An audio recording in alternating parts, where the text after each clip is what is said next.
Good morning students. आज हम लोग कक्षा 10 के सोशल साइंस के अंतर्गत चैप्टर नंबर 2 में संघवाद और संघवाद की विशेषताओं का अध्ययन करेंगे। आइए सबसे पहले हम लोग संघवाद की परिभाषा जान लेते हैं। संघवाद या फेडरलिज्म संवैधानिक राज्य संचालन की उस प्रवृत्ति का प्रारूप है जिसके अंतर्गत विभिन्न राज्य एक संविदा द्वारा एक संघ की स्थापना करते हैं।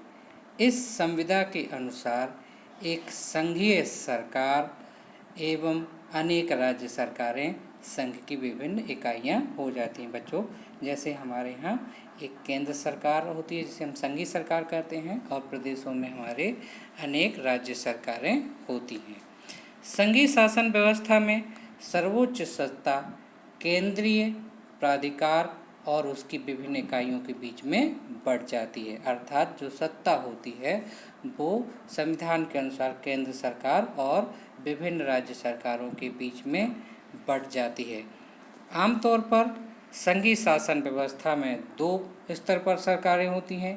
इनमें से एक सरकार पूरे देश के लिए होती है जिसके जिम्मे राष्ट्रीय महत्व के विषय होते हैं। ये राष्ट्रीय महत्व के विषय जैसे विदेश नीति, रक्षा नीति या अन्य नीतियाँ हो सकती हैं। और फिर राज्य सरकारें होती हैं जो शासन के दैनंदिनी काम करती है, जैसे पुलिस व्यवस्था या अन्य व्यवस्थाएं।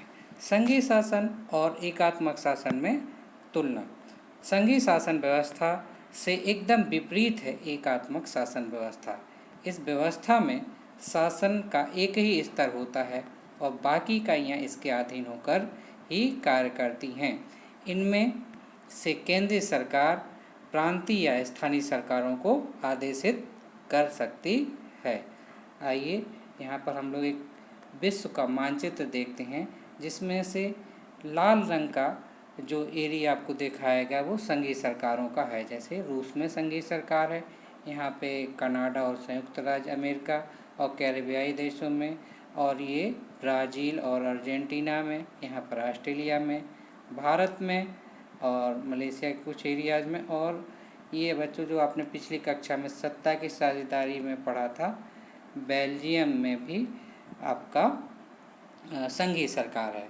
विश्व के करीब 195 देशों में से करीब 25 देश ऐसे हैं जहाँ पे संघीय सरकार है, और लेकिन विशेषता यह है कि इन 25 देशों में ही विश्व की अधिकतम जनसंख्या 40% जनसंख्या निवास करती है। आइए जानते हैं संघीय शासन की विशेषताएं क्या क्या होती हैं।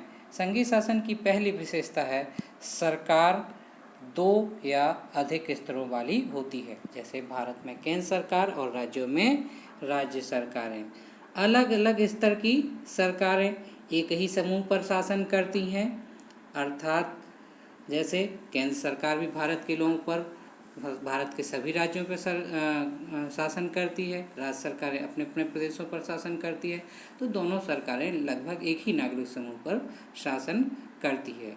तो तीसरा जो पर उनका अपना अधिकार अलग अलग होता है, एक दूसरे का क्षेत्र अलग अलग होता है। तीसरा है विभिन्न स्तरों की सरकारों के अधिकार का संविधान में स्पष्ट रूप से वर्णन होता है, ताकि सब दोनों सरकारें एक दूसरे के अधिकारों का हनन ना कर सकें, अतिक्रमण ना कर सकें।